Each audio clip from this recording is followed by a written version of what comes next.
For the past 30 years, no martial art family has been more influential than the Gracies.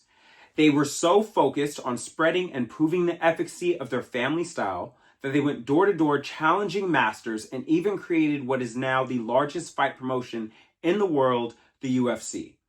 On their journey to prove the power of their system, they created a mythos, this whole ideal of this undefeatable martial arts system. And in order to do that, they told more than a few lies. On this episode of Strike Team Official, what we're going to do is we're going to focus on one of the biggest myths that the Gracies pushed that I think had a huge impact, and why so many people went and trained and learned and fell in love with Gracie Brazilian Jiu-Jitsu. Now, if you've been in the game for long enough, you know that Rorion Gracie used to go around and tell everybody that 90% of fights end on the ground. And if you don't have skill on the ground, you're not a complete fighter. And while I don't totally disagree, the ground game is extremely important. It's something you definitely should know. But the idea in numbers that 90% of fights end on the ground turns out is an absolute lie. The lie is actually almost so bad that I feel like he must have known it when he said it. Okay, so for my research, what I found is that original statement came from a mix of two things. One was an LAPD study made in 1988, and the other was just his view of looking at mixed martial art fights during that time. Now, the interesting thing about this study is that the LAPD study is talking about police officers going in for arrest to subdue criminals. And the thing about police officers is that when they have to subdue a criminal, they have to handcuff them. And when you need to handcuff somebody, you often end up on the ground. So the very structure of that kind of statistic is not true. It's not set up for real street fighting situations. But what's actually crazy about this, and what makes me move it from an accident to a bold-faced lie, is that the statistics don't actually show that 90% of police altercations end up on the ground. It is actually showing that 62% of arrests end up on the ground. But what's interesting is that's also including accidental falls, not just deliberate takedowns. On top of that, he's taking some of his own personalized opinion of MMA fights. Now, it's true, a lot of MMA fights do end up on the ground. Now, in modern day MMA, about 42% of takedown attempts were successful, and around 27% of fights ended in submission. And that's in modern day MMA when you have a lot of wrestlers and everyone's training jiu-jitsu and everyone has that skill set. Back when, Rorion's looking at this, when guys are getting taken down, they're getting dominated because that difference between someone who can take somebody down in their skill set on the ground versus someone who, say, trains in just boxing or just karate. Again, this is early day MMA when people are not well-rounded. Yeah, a lot of fights ended up on the ground and they were dominated there. But that's not the same as a street fight. So if you're taking an MMA fight when he's looking at people who are set up against wrestlers and police officers versus a street fight, these are not the same statistics at all. This is not the same thing. The Calibri Press did another study in 2003 also focusing on police officers. But on this one, it showed that only 50% of the time did they end up on the ground, and only 1/3 of that 50% actually continued to fight once they touched the ground. And that's, again, dealing with police officers who are focused on getting you to the ground for an arrest.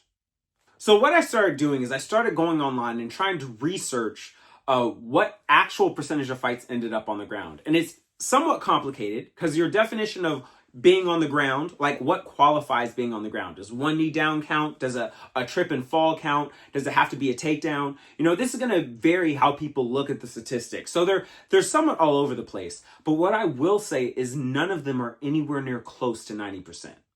Now, there was a group that looked at some CCTV footage, and I was able to get this kind of analyzed through ChatGPT, and it shows that about 42% of fights end up with both people on the ground, and about 72% of fights end up with just one person on the ground. But again, this could be anything. That could include a knockout. If someone gets knocked out and they're hitting the ground, that doesn't count. So how exactly are you choosing these figures? Also, with the CCTV footage, that's also including people who are drunk. So if someone's drunk and falls over in the middle of the fight, does that count too? And again, this is still nowhere near 90%.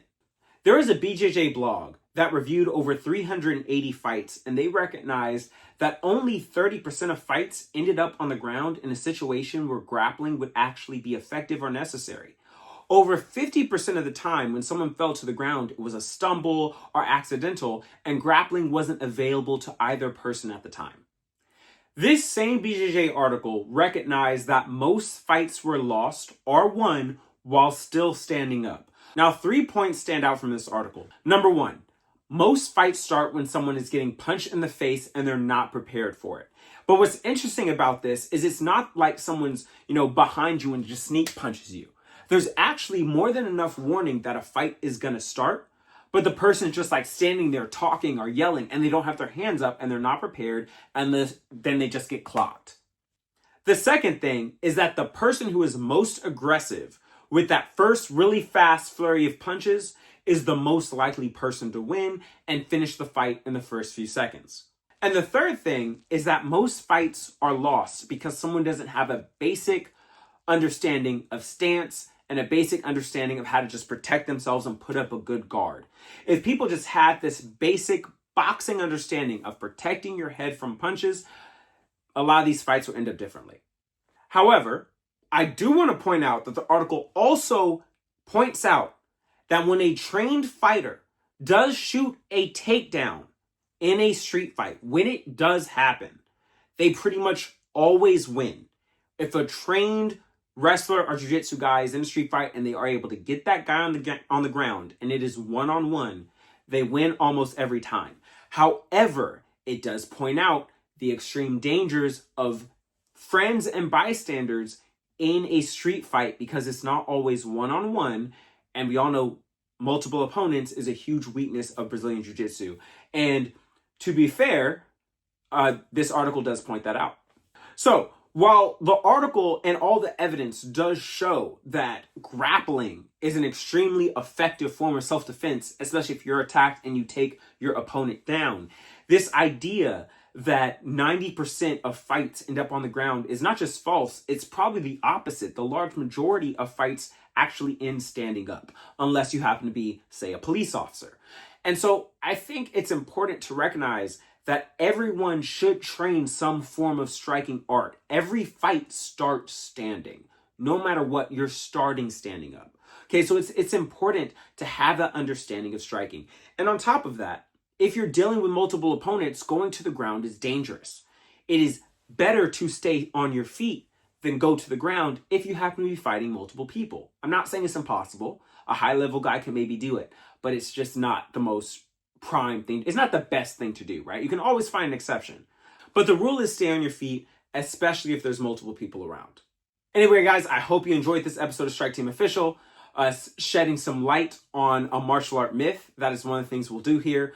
We'll go over martial art history, martial art myths. We'll go over martial art techniques and bunkai and all that kind of stuff. And we touch all different kind of arts. I know we focus a lot on karate because that is my first martial art and one of my deepest loves, but I do touch a little bit of everything. And I'm hoping to have some guests on talking about their specialties in the future. So again, guys, please like, subscribe, hit the notification bell. Again, please sidekick that notification bell.